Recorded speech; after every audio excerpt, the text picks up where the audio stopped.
Hello everyone, Miss Carrie here. In today's video, I'll be showing you how to create 2 festive Halloween cards. We'll start with a beginner-friendly background, then level up to a more advanced mixed media technique. By the end, you'll have 2 unique cards and plenty of inspiration for your fall crafting. Today's project will be using some items from the Hero Arts Hocus Pocus collection. I'm going to be working with the Layering Scattered Stars stencils. This is a 3-part stencil with multiple sizes of star images. I'll also be bringing in the Witch's Hat die set. This has some great layers to it. There's the hat, the bow, and some flowers. I'll be sharing 2 versions of this hat and how you can create them using these dies. Don't worry if your craft stash looks a little bit different. I always encourage you to use what you have on hand. If you would like a list of the supplies I'm using, one can be found in the description below, along with my affiliate link to the Hero Arts shop.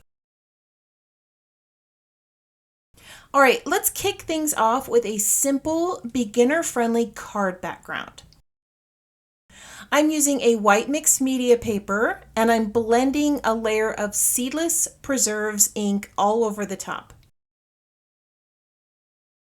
Here's a little tip for smooth ink blending. Use a light touch and circular motions with your blending tool. I also like to hold my paper in place with some temporary tape. This keeps my fingers off the wet ink and avoids any pesky fingerprints. Now, if you don't have this ink, you could also use purple cardstock or even spray a layer of ink for a similar look.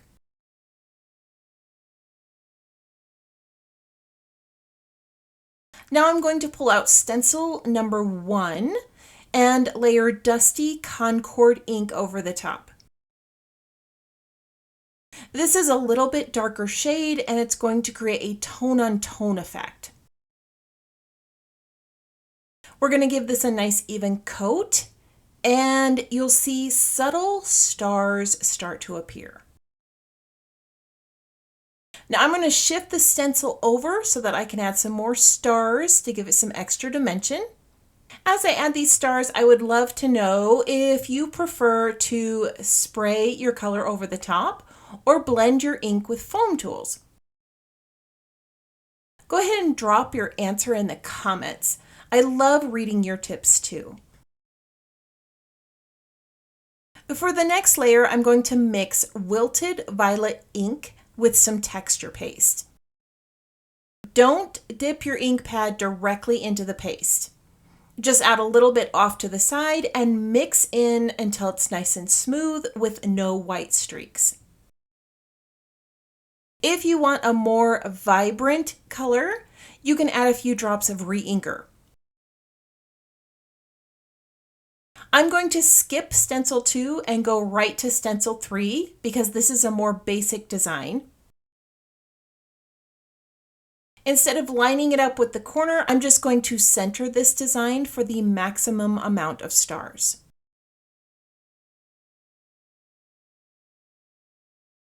Now you don't need very much texture paste. Once I've added it, I'm just going to scrape off the excess, lift the stencil, and you'll see those beautiful violet stars. All right, now it's time to play with some of the reactive ink magic. Ranger Distress Oxide reacts when hit with water. It's going to give you a cool color variation.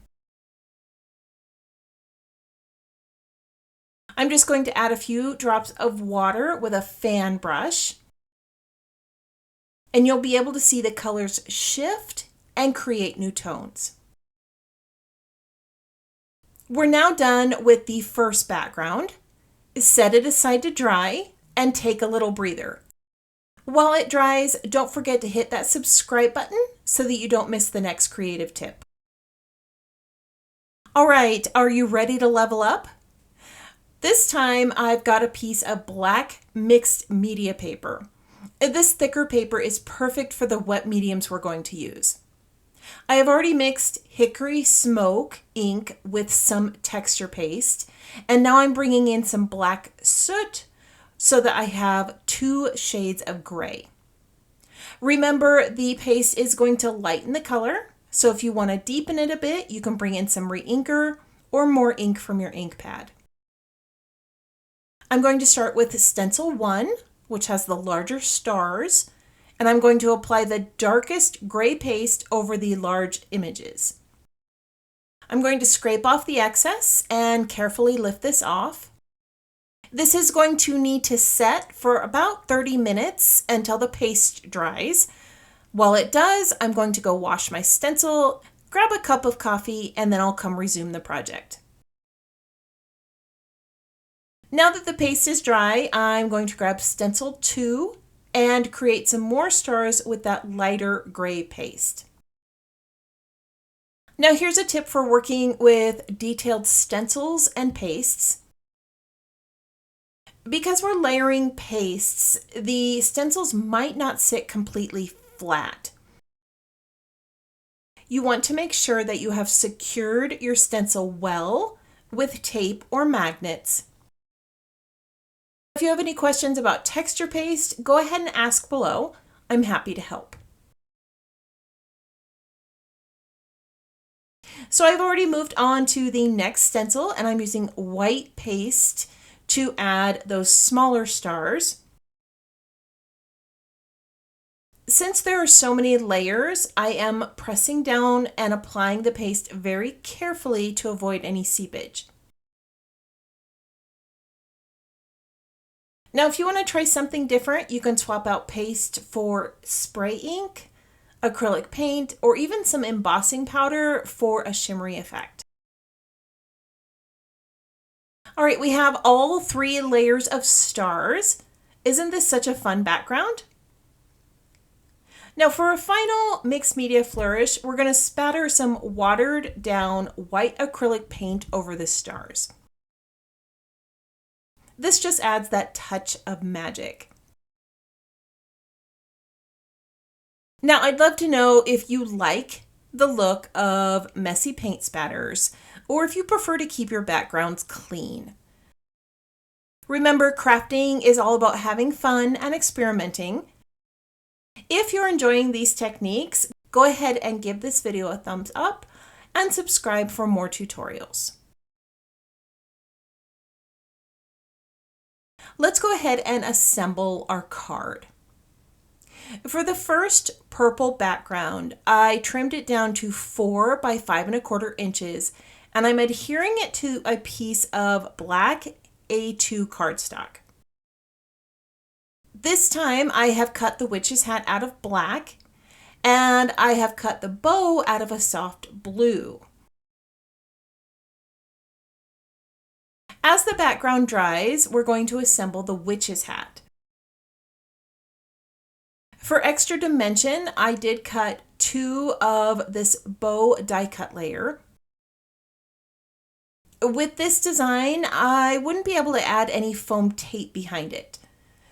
When I glue these 2 layers together, it gives me that little bit of dimension on my card. I'm going to glue these 2 pieces together and set the bow aside to dry. All right, let's talk about flowers. I have cut some extra flowers in peach, yellow, tan, and pink with a touch of green. I'm just going to glue all of these layers together. This goes really quickly. I am using a wax pickup tool for the small pieces. It makes assembly go so much easier. Now here's a quick tip for you.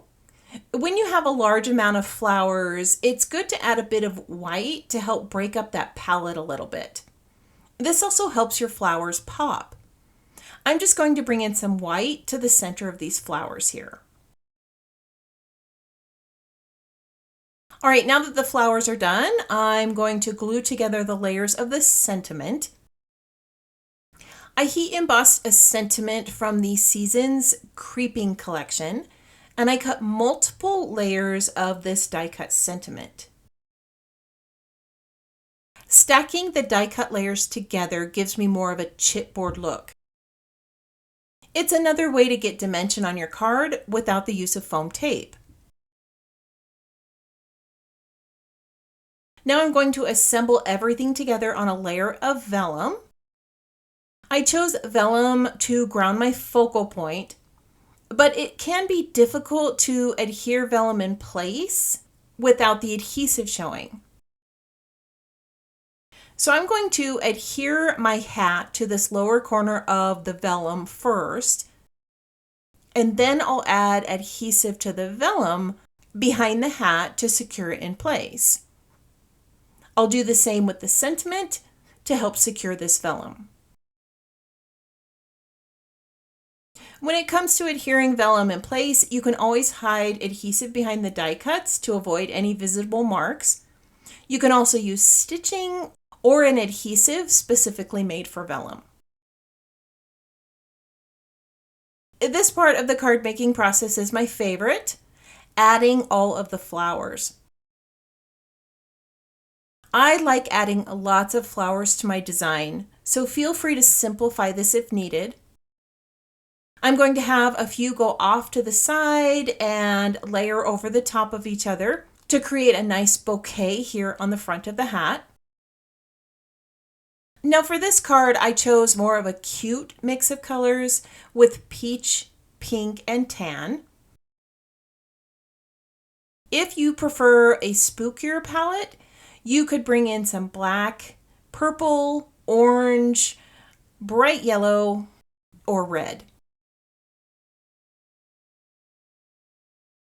Once all of the flowers are in place, I'm going to finish this off with a few enamel dots. All right, our first card is complete. I'm going to go ahead and bring in the second card that I created using that black star spatter background. This background was such a magical piece that I didn't want to cover it. And I decided to go with more of a simpler hat design, a magical hat of sorts. This version does not have the flowers or the bow. Behind the hat, I have that spatter mixed media background. I cut it down to a square shape. It's layered over a distressed vintage-like background. I used one of Hero Art's background script stamps to give it that old world feel. At the base of the card, I stamped another sentiment from the Seasons Creeping collection. I heat embossed this to help it stand out, then brought in some little bats from the Happy Halloween die set. I would love to know which of these you prefer, the elaborate embellishments or minimalist style. Go ahead and let me know in the comments below. Today I shared two mixed media background techniques, a simple ink blended background and a more advanced technique with layered paste and paint.